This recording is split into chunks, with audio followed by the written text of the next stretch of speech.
जय श्री कृष्णा। राधे राधे। अब आप सुनेंगे मीनाक्षी का विवाह कहानी।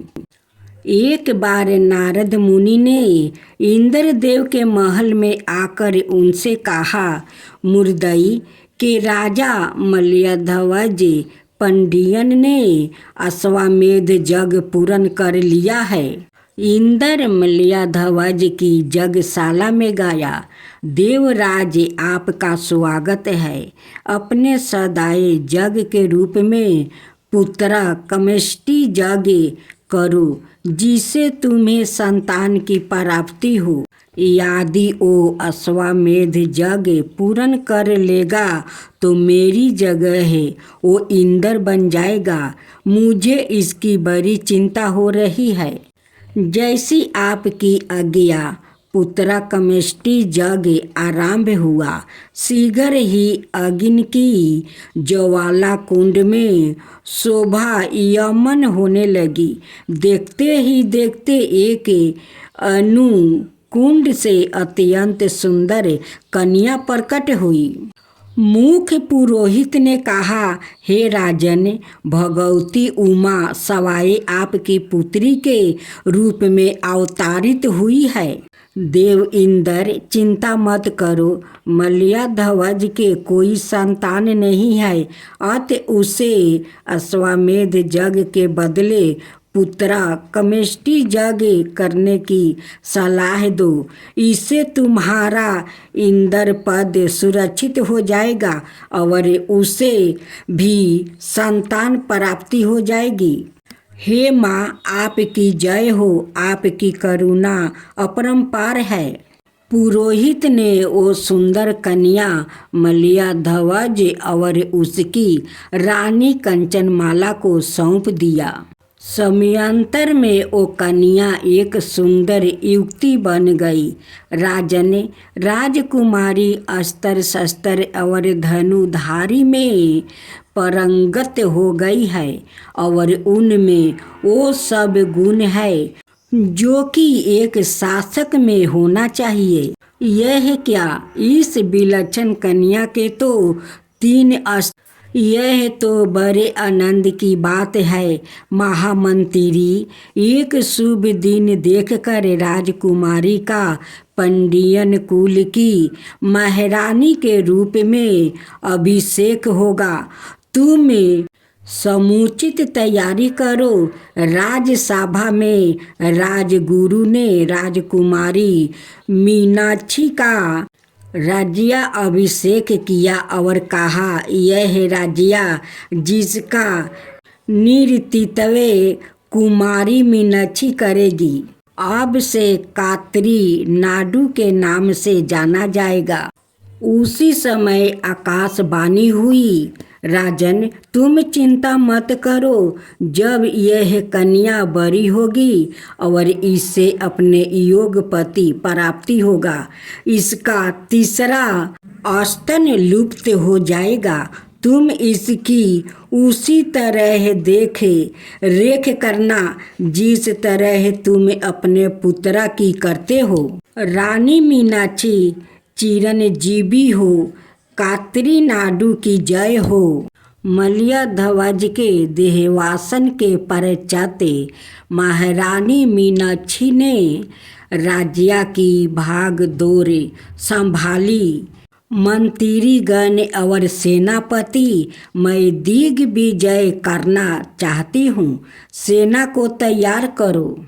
महारानी मीनाक्षी ने अंग देश, बंगाल और अन्य सभी राज्यों को जीत लिया। अंत में उन्होंने अपनी विशाल सेना के साथ कैलाश पर चढ़ाई कर दिया। प्रभु मुर्दाई की महारानी मीनाक्षी ने कैलाश को चारों ओर से घेर लिया है। उसने हमारे दैत्यों को परास्त कर दिया है। मैं सवाए अपने बिनाक धनुष को लेकर युद्ध भूमि में उतरूंगी। नंदी पर सवार होकर पिनक पानी भगवान शंकर युद्ध भूमि में उतरे। उन्हें देखते ही मीनाक्षी का तीसरा स्तन लुप्त हो गया। मेरा तीसरा स्तन लुप्त हो गया। इसका मतलब यही मेरे होने वाला पति मेरा सिर सवाए ही आदर से झुक जा रहा है। मैं अगले सोमवार का मुर्दई आकर तुमसे विवाह करूंगी। हे मीनाक्षी, मैं सदाए तुम्हारे साथ हूँ। मैं और तुम अभिन्न है। जैसी आपकी कृपा प्रभु। प्रभु आप कृपाए कल्याण सुंदर के रूप में लगन मंडप में पधार कर हमें कृतार्थ करे। प्रभु ने एक सुंदर वर का रूप धारण किया और उनका विवाह संपन्न। अब आप श्रवण करेंगे नागेश्वरम भगवान शिव का धाम की गाथा। भगवान शिव ने 12 स्थानों पर सवाई को विशेष रूप से अभिव्यक्त किया है। यह स्थान ज्योतिर्लिंग कहलाते हैं। यह कथा नागेश्वरम ज्योतिर्लिंग की है। माँ दुर्गा की कृपा से उन राक्षसों को 64 मील लंबा और 64 मील चौड़ा एक सुंदर नगर प्राप्ति हुआ। यह सागर के पश्चिमी तट पर स्थित था और इसमें एक सुंदर उपवन शोभायमान था। दारुक नाम का एक राक्षस था। उसकी पत्नी का नाम दारुकिनी था। उन दोनों ने घोर तपस्या करके देवी दुर्गा को प्रसन्न किया। देवी उनके समक्ष प्रकट हुई। दारुक और दारुकी वर मांगे, माते हमें कृपा करके ऐसा नगर प्रदान करे जो अजय हो और जिसमें एक सुंदर उपवन हो। पर इस नगर को पाकर दारुक और दारुकी घमंडी हो गए। वो उपवन के समीप रहने वाले लोगों को सताने लगे। तुम्हारा मनोवांछित वर मैं तुम्हें प्रदान करूंगी, परंतु एक बात का ध्यान रखना, धर्म का त्याग मत करना। यदि तुम सन्मार्ग से च्युत होकर प्राणियों को कष्ट देगा तो तुम्हारा विनाश निश्चित है। इस बात का विशेष ध्यान रहे। एक बार मुनि और सागर के पश्चिमी छोर पर पधारे। वहाँ के निवासियों ने मुनि को उन्हें उन राक्षसों द्वारा दी गई यातनाओं के बारे में बताया। हे महात्मन, कृपाए हमारी रक्षा करो। जब दारुक और दारुकी को ऋषि अरब के शराप का पता चला, वो बड़े भयभीत हो गया। दारुकी ने अपनी माया से उस नगरी को उखाड़ कर समुद्र के मध्य में स्थापित कर दिया। वहाँ से उन्होंने लोगों को फिर से सताना आरंभ कर दिया। आप सब निर्चित रहे। मैं दारुक और दारुकी को श्रापित करूंगा। वो जब भगवान शिव की आराधना में विघ्न डालेंगे तो उनकी मृत्यु हो जाएगी। वो समय निकट आ रहा है। एक शुभ दिन कई शिव भक्त समुद्र में स्नान करने के लिए आए और शिव पूजन के लिए गए। वो स्नान कर ही रहे थे कि मुनि के वचनों को सुनकर लोगों में आशा और बल का संचारण हुआ और उन्होंने उस राक्षस चंपित से युद्ध करने की ठान ली। दारुक और दारुकी ने उन्हें पकड़कर उस टापू पर बंदी बना लिया। इन लोगों में सूर्यप्रिया नाम का एक व्यापारी भी शामिल था। उसने अपने मित्रों से कहा, सूर्यप्रिया, तुम किसकी आराधना कर रहे हो? सत्य बोलो, वरना मैं तुम्हें मार डालूंगा। केवल भगवान शिव ही हमारी रक्षा कर सकते हैं। चलो हम सब मिलकर उनकी आराधना करें। हाँ, हमारे बचाव का एकमात्र रास्ता शिव की आराधना करना है। चलो हम सब मिलकर शिव को आराधना करते हैं। ओम नमः शिवाय। हे परमेश्वर, आप ही मेरे माता पिता है। देवाधिदेव महादेव त्रिपुरारी कैलाशपति विश्वनाथ करुणा के सागर, मैं आपकी शरण में आया हूँ। कृपाए हमें इन राक्षसों से अत्याचार से मुक्ति कीजिए। सूरप्रिया ने अपने हाथों से एक पत्थरी शिवलिंग का निर्माण किया। सभी बंदी उस शिवलिंग की पूजा करने लगे। राक्षस चंपित ने यह सब देखा। सूरप्रिया की प्रार्थना से प्रसन्न होकर भगवान शिव वहाँ प्रकट हो गए और उन्होंने अपने त्रिशूल से दारुक और दारुकी का वध कर डाला। ये लोग क्या कर रहे हैं? क्या यह शिव पूजन कर रहे हैं? जब जगदम्बा ने हमें वरदान दिया था उस समय उन्होंने हमें यह कहकर सचेत भी किया था कि यदि हमने शिव भक्तों को सताया तो हमारा विनाश हो जाएगा। क्या हमारी मृत्यु के निकट है? तुम सब लोग मेरे भक्त हो, इसी नगर में निवास करो। मेरे भक्तों की रक्षा के लिए मैं भी सदाए यहाँ निवास करूँगी। जो भी सतप्रीत के लोग यहाँ आकर मेरी पूजा अर्चना करेंगे और मैं उन पर विशेष रूप से कृपा करूँगा। उस स्थान पर भगवान शिव की एक दिव्य लिंग में स्थापना हुई। एक पंचमुखी नाग ने वहाँ उनकी आराधना करके मुक्ति प्राप्ति की। इसी कारण उस स्थान का नाम पारा नागेश्वरम। जैसे ही भीम ने समुंदर के जल पर अपनी गादा से प्रहार किया, जल दो भागों में बांट गया और उस दिव्य ज्योतिर्लिंग के दर्शन होने लगे। पांडवों ने भगवान शिव की पूजा करके उन्हें प्रसन्न किया। प्रभु, अब से आप कृपा करके जल के बाहर प्रकट होकर अपने भक्तों को आशीर्वाद दीजिए। महाभारत काल में यह दिव्य ज्योतिर्लिंग समुंदर में डूब गया था। एक बार पांचों पांडवा वहां आए और शिवलिंग को ना पाकर उसके बारे में पूछने लगे। हम लोग यहाँ उस दिव्य ज्योतिर्लिंग के पूजन के लिए आए हैं, पर ओ शिवलिंग गया कहाँ? हे धर्मपुत्रा, ओ दिव्य लिंग सागर में डूब गया है।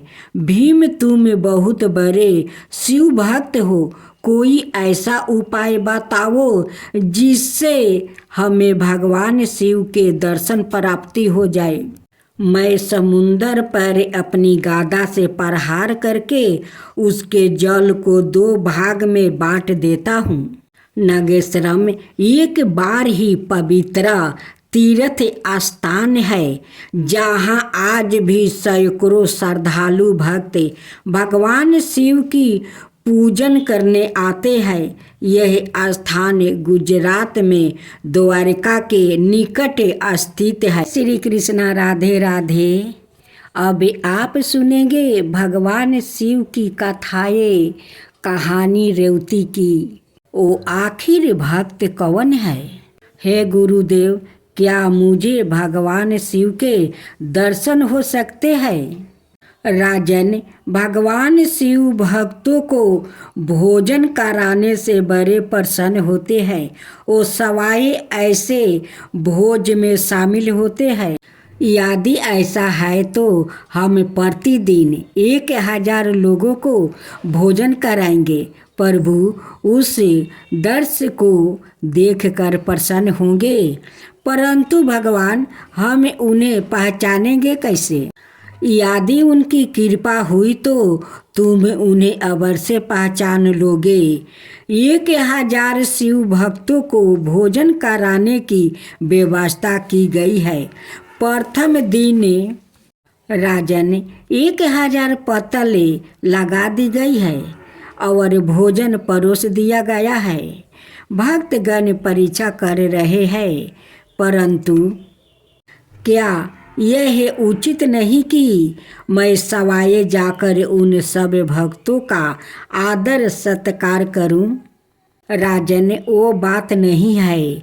मंडप में केवल लोग ही बैठे हैं। एक स्थान खाली बचा हुआ है, उसको भी भर जाने दो। हमें एक व्याकृत के लिए अनाए लोगों को धैर्य की परीक्षा नहीं लेनी चाहिए। हो सकता है कि ईश्वर को लगता है कि आज के लिए व्याकृत ही पर्याप्त है। भक्तों को परीक्षा करवाना उचित नहीं होगा। चलो अंदर चले। मैं आप सबको निमंत्रित स्वीकार करने के लिए धन्यवाद देता हूँ। मैं निश्चित ही बड़ा भाग्यशाली हूँ। कृपया मुझे आशीर्वाद दे। आमतय आप इतने चिंतित क्यों हैं? हे राजन, मुझे पता नहीं यह भूल कैसे हो गया। क्या मैंने कहा नहीं था कि केवल ही आए हैं, पर अब यहाँ 1000 लोग भोजन कर रहे हैं। मैंने अच्छी तरह गिना है। राजन, आपकी शिव भक्त आपकी, आपके परिवार की और आपकी प्रजा की रक्षा करे। भगवान शिव की जय हो। समस्त संसार के अधिपति भगवान की जय हो। हमने तो यही संकल्प किया था कि 1000 लोगों को भोजन कराएंगे। भगवान नीलकंठ की यही इच्छा होगी। आज कितने लोग आए हैं? आश्चर्य की बात है, तो 1000 लोगों भोजन कर रहे हैं। केवल महाराज, मैंने सवाए गणना करके उनको भीतर भेजा है। मैंने 1000 पान के बीड़ा तैयार करके रखा है ताकि कोई भूल ना हो। मैं बांटते समय उनकी गिनती करूँगा। राजन, यह सचमुच ही आश्चर्य की बात है। मैंने ठीक से गिन कर ही सब लोगों को भीतर भेजा था। मेरे मित्रा ने तेनान डान भी गिन कर ही सब लोगों को मंडप में बैठाया है। गिनती में भूल होने की कोई संभव नहीं है। ठीक है, मैं सवाए भी को गन कर पान दूंगा। मैंने 1000 पान अलग रखा है। राजन, भोजनशाले के द्वार पर राजा सवाए सबको पान का बीड़ा देने लगे। सभी ने राजा को भूरी भूरी आशीर्वाद दिया। नहीं राजन, भीतर तो कोई नहीं है। भोजनशाला की सफाई हो रही है। एक पान बच गया है। जरा देखो तो भीतर कोई रह गया है क्या? कितने आश्चर्य की बात है। व्याकृत भोजन करने आए पर 1000 लोग ने भोजन किया। यह हजारों व्याकृत कौन हो सकता है? यह चमत्कार कुछ दिनों तक चलता रहा। इस गुप्त हजारों व्याकृत का कोई भी पता नहीं चला। राजा इस गुप्ती को सुलझाने में डूबे रहते। एक दिन भगवान शिव ने उन्हें सपने में दर्शन दिया। राजन, तुमने शिव भक्तों को भोजन करवा कर मुझे दीर्पित कर दिया है। वो हजारों व्याकृत जिसे तुम खोज रहे हो वो मैं हूँ। इसी तरह से राजा ने कई वर्षों तक शिव भक्तों को नित्य भोजन करवाया, फिर भी वो उस हजारों व्याकृत को देख नहीं पाया। राजा वृद्ध हो चले। हे कैलाशपति, आप जो समझते प्राणियों का भरण पोषण करते हैं, सवाए मेरे यहाँ भोजन करने पधारे। आपकी करुणा अपरंपार है प्रभु। राजन, मैं नृत्य प्रति तुम्हारे यहाँ आकर भोजन करता हूँ, फिर भी तुम मुझे पहचान नहीं पाते हो। हे भगवान, सर्वव्यापी परमेश्वर शिव भक्त यह जानकर कितने प्रसन्न होंगे कि उन्होंने नृत्य आपके साथ भोजन किया है। यदि आप कृपा करके जहाँ आप बैठते हैं उस स्थान पर कोई चिन्ह छोड़ जाइए तो उसकी पूजा करके लोग परम गति को प्राप्ति कर सकेंगे। भोजनशाले में भोजन के परिचित केवल जूठी पतले पड़ी थी। राजा चारों ओर खोजने लगे। जिस जगह भगवान शिव ने बैठकर भोजन किया था उस स्थान पर एक शिव मूर्ति और लाठी प्राप्ति हुई। भगवान शिव की यह सवाए भू मूर्ति आज भी मंदिर अक्टूबर में विराजमान है। उसका नाम है हजारों में एक। उनके बाएं हाथ में तोते से सुशोभित छड़ी है और ऊपरी हाथों में फरसा और मिर्गा का चिन्ह है। चौथे हाथ भक्तों को वरदान देने की मुद्राएं में शोभा यमन हो रहा है। इस मूर्ति का अलौकिक स्वरूप देखते ही बनता है हमें ईश्वर के लिए उस तरह की व्याकुलता होनी चाहिए जैसी एक शिशु अपनी माँ के लिए होती है। उसे अपनी माँ से दूर रहने पर चारों ओर केवल अंधकार ही देखता है। अब आप सुनेंगे चंद्रमा द्वारा सोमनाथ की पूजा। दक्ष अपनी पत्नी असगीन के साथ हिमालय में वो राज करते थे। उनकी 50 कन्याएं थी। उनमें से 27 कन्याओं का विवाह उन्होंने चंद्रमा के साथ कर दिया। हे चंद्र, तुम इन सबको बराबर प्रेम करना, सुखी रहो। आप जैसा चाहते हैं मैं वैसा ही करूँगा। पहले तो चंद्रमा अपनी सभी पत्नियों से बराबर का प्रेम करते, पर बाद में उनका झुकाव रोहिणी की तरफ होने लगा जो अत्यंत सुंदर थी। इससे दक्ष की कन्याएं दुखी हो गई। हमारे स्वामी हमारी उपेक्षा करवा रहे हैं, अब हम क्या करें? चलो हम सब चलकर पिता श्री से शिकायत करते हैं। दक्ष की पुत्रियां अपने पिता के पास अपनी शिकायत लेकर पहुंची। मेरी बच्चियों, तुम चिंता ना करो, मैं इस विषय में अपने दामाद से अवश्य बात करूंगा और तुम्हारे कष्ट का निवारण करूंगा। चंद्रमा, तुम केवल रोहिणी का ही ख्याल रखते हो और अपनी अन्यायी पत्नियों की उपेक्षा कराते हो। यह उचित नहीं है, अपने को सुधारो। पर दक्ष द्वारा टोके जाने पर भी चंद्रमा ने अपना रवैया नहीं बदला। दक्ष की कन्याएं दोबारा रोते रोते अपने पिता के पास गई। तब दक्ष ने क्रोधित होकर चंद्रमा को श्राप दिया, चंद्र तुम अपनी पत्नियों की अवहेलन करके उन्हें कष्ट पहुंचा रहे हो।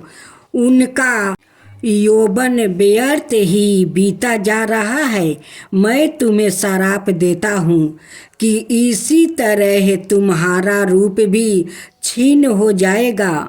दक्ष के श्राप के कारण चंद्रमा का रूप छीन पड़ने लगा। भयभीत होकर चंद्रमा देवताओं के पास सहायता मांगने गया। देवगण, कृपया मुझे इस विपत्ति से बचाने का उपाय बतलाइए। हे चंद्र, हम तुम्हारे दुख का निवारण नहीं कर सकते। चलो हम सब पीताम्बर वर्मा के पास चले और उनसे ही कोई उपाय पूछे। वो सब वर्मा के पास पहुँचे और उन्हें चंद्रमा की समस्या के बारे में बताया। तुमने अपनी पत्नियों के साथ उचित व्यवहार नहीं किया है। तुमने दक्ष की बात को भी अनसुना कर दिया है। तुमने अपने बुजुर्गों का और सत्य का अनादर किया है और इसलिए दंड के पात्र हो। तुम्हें दंड मिले तो दूसरों को भी शिक्षा मिलेगी। प्रभु, मुझे अपनी भूल का अभ्यास हो गया है। मुझे क्षमा करे और दया करके मेरी रक्षा करे। देवताओं ने भी वर्मा जी से चंद्रमा की सहायता करने के लिए बारंबार विनती की। चंद्रमा समस्त वनस्पतियों का देवता है। यदि वो छीन हो गया तो समस्त पेड़ पौधे सूख जाएंगे और संसार का विनाश हो जाएगा। इसके अलावा चंद्र की किरणों से ही हम देवताओं को सोम रस की प्राप्ति होती है। समग्र सृष्टि की भलाई को ध्यान में रखते हुए आप कृपया चंद्रमा को इस विपत्ति से बचाए। पृथ्वी पर परबेसा नामक एक तीर्थ स्थान है। चंद्रमा को वहां जाकर भगवान शिव के पंचरक्ष मंत्र का निरंतर जप करना होगा। केवल शिव जी की कृपा से ही उसे इस श्राप से मुक्ति मिल सकती है और कोई उपाय नहीं है। चंद्रमा ने परबेसा पहुंचकर वहां एक सरोवर का निर्माण किया, जिसका नाम चंद्र तीर्थ पड़ा। उसने वही एक शिवलिंग की स्थापना की और नित्य उसकी पूजा करने लगा। उसने शिव जी के पंचरक्ष मंत्र का 10 करोड़ बार जप किया। एक दिन करुणा निधान भगवान शिव चंद्रमा के समक्ष प्रकट हो गए। उस श्राप का आधा भाग तुम्हें भोगना ही होगा। महीने के 15 दिनों तक तुम्हारा तेज छीन होगा और शेष 15 दिनों में वो वृद्धि को प्राप्ति होगा। हे चंद्रमा, स्त्री जाति को कष्ट देना एक बहुत बड़ा अपराध है।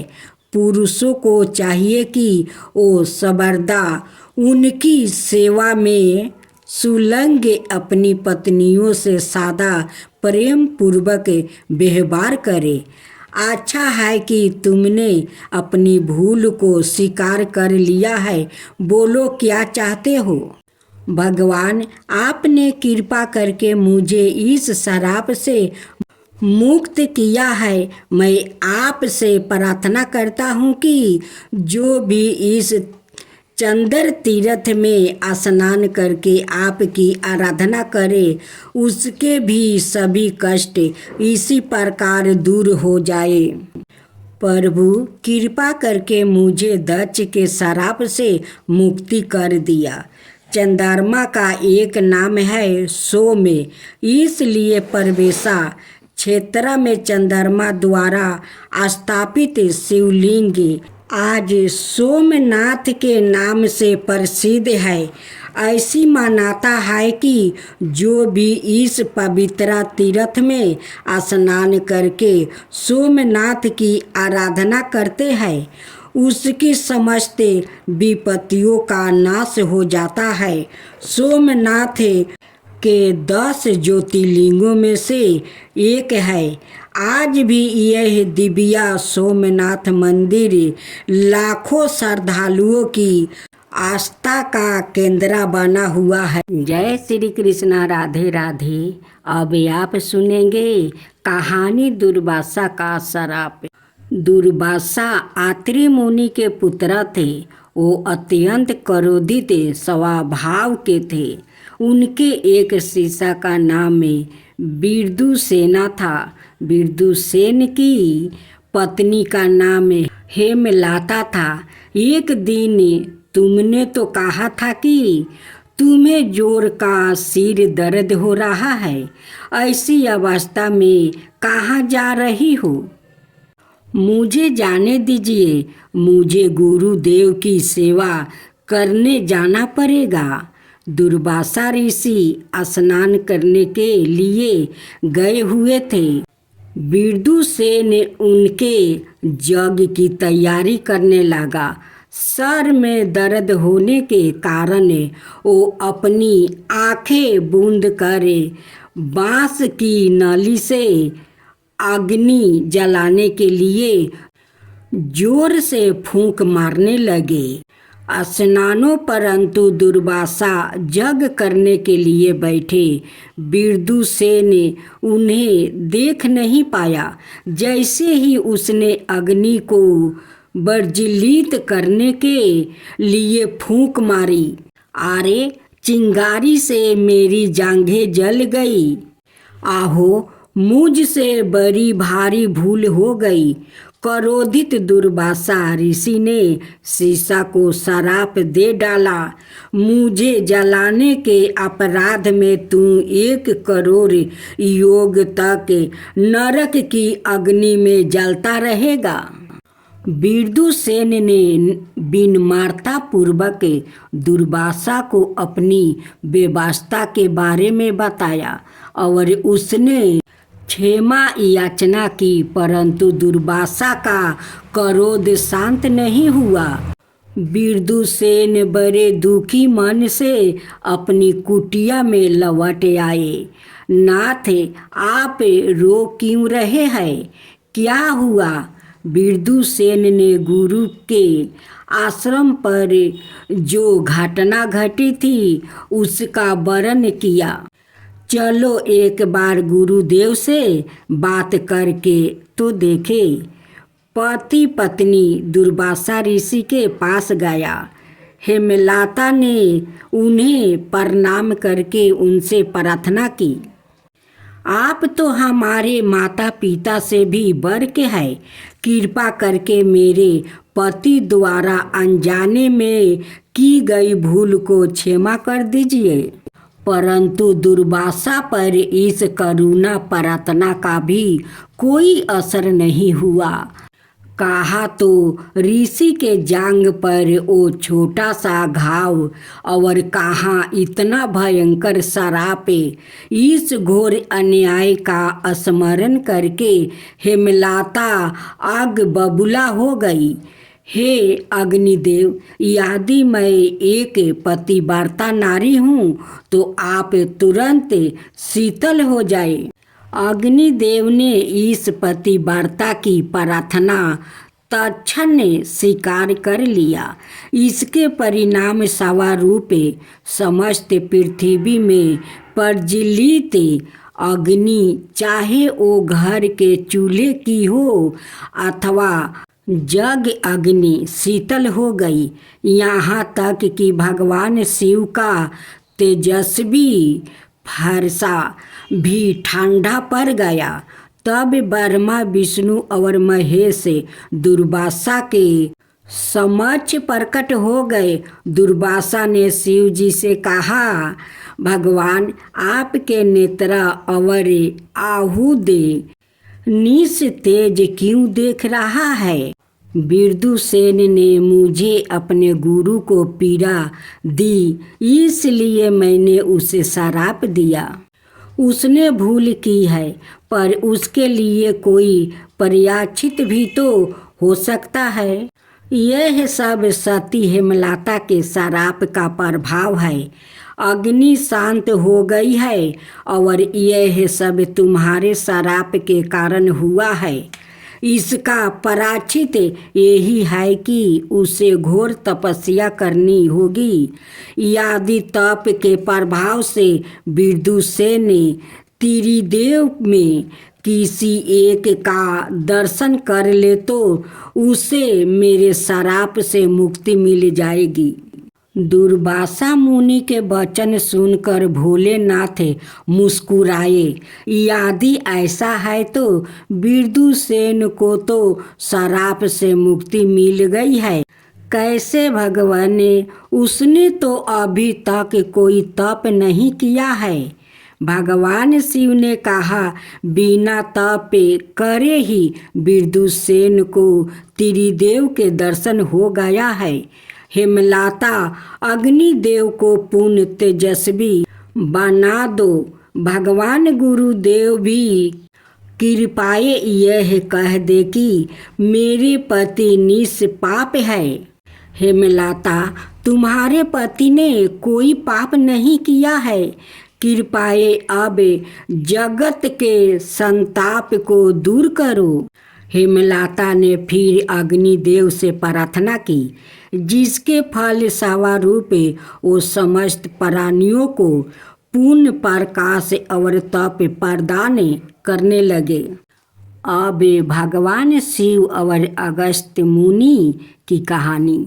एक बार भगवान शिव और माता पार्वती कैलाश में उस कक्ष में गया जहाँ अनेक पांडुलिपियाँ रखी हुई थी। अगस्त्य मुनि उनके दर्शन करने के लिए आए थे। उन्होंने उन्हें भी अपना साथ ले लिया। हे महादेव, इन गणनाथों में से बड़ी सुंदर महक आ रही है। यह किसकी खुशबू है? अगस्त्य, यह तामिल की खुशबू है। अगस्त्य, इन गणनाथों में तामिल का व्याकरण शास्त्र निहित है। मैं तुम्हें तामिल व्याकरण की शिक्षा दूंगा। तुम इन गणनाथों को अपने साथ अध्ययन के लिए ले जा सकते हो। अगस्त्य, तुम दक्षिण दिशा में जाओ और इन शास्त्रों पर आधारित तामिल व्याकरण की रचना करो। तुम्हारे द्वारा तामिल भाषा का प्रचार और प्रसार होगा और तुम्हें संसार तामिल ऋषि के नाम से जानेंगे। सब आपकी कृपा है प्रभु। भगवान आपकी कृपा से अवश्य ही ऐसा ही होगा। अगस्त्य मुनि ने भगवान शिव से दक्षिण में एक पवित्र नदी के लिए प्रार्थना की, जिसमें वो पूजा अर्चना कर सके और श्रद्धालु भक्त स्नान करके पवित्र हो सके। प्रभु ने कावेरी का आह्वान किया, जो कि 7 पवित्र नदियों में से एक है। कावेरी, तुम अगस्त के साथ दक्षिण दिशा में लोक कल्याण हेतु जाओ। जैसी आपकी कृपा प्रभु। मैं माता कावेरी को अपने कमंडलू में भूलक पर ले जाऊंगा। ठीक है। उचित समय पर कावेरी पृथ्वी पर सवाए प्रवाहित हो जाएगी। ओम नमः शिवाय। सूर्यपद नामक असुर ने इंद्र को परास्त करके अमरावती पर कब्जा कर लिया और देवताओं को बंदी बना लिया। सूर्यपद में से भयभीत हो इंद्र सिर काली में जा छिपे। एक दिन नारद मुनि उनसे मिलने आए। इंद्र ने मुनि से अपनी बेवास्ता का वर्णन किया। मुनिवर, मैं प्रतिदिन शिव पूजन करता हूँ, पर वो उपवन जिससे मैं पूजा के पुष्प चुनता हूँ, जल के अभाव में सूख गया है। कृपया इस उपवन की रक्षा का कोई उपाय बतलाइए।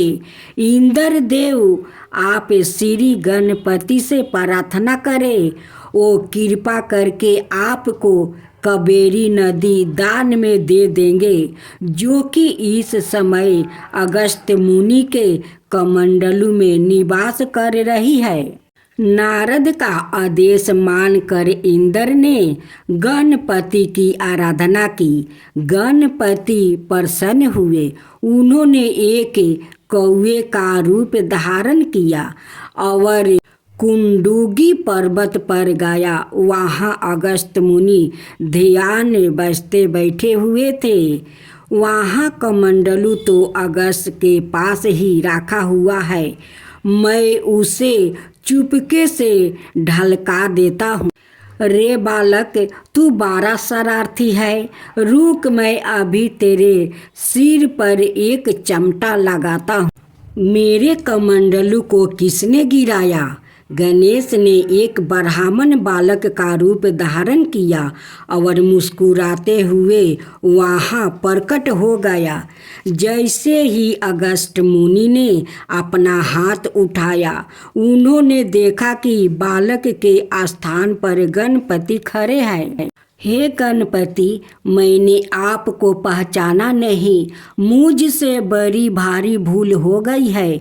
पराचित के रूप में मैं सवाए ही अपने सिर पर चपत लगाऊंगा। हे विनायक, आप संसार के लोगों पर आकर्षण ही करुणा करते हैं। आपके समान अपने भक्तों के कष्टों का निवारण करने का इतना आग्रही कोई भी नहीं है। आपके मंदिर में जो भी श्रद्धालु आए और अपना सर झुकाए, उस पर अपना हाथ थपथपाए और उन पर अपना कृपा करे। मुनिवर, आप व्यर्थ में दुखी ना हो। मैंने इंद्र को वरदान दिया है कि कावेरी यहाँ से प्रवाहित होगी। आज से कावेरी पूरे दक्षिण भारत को परिदीर्पित करेगी। हे गणपति, अब आशीर्वाद लेकर मैं भूलक की यात्रा पर निकल पड़ती हूँ। कावेरी, तुम्हारे तटों पर बड़े बड़े मंदिर बनेंगे और तुम्हारा पुण्य सदाए उजियागर रहे।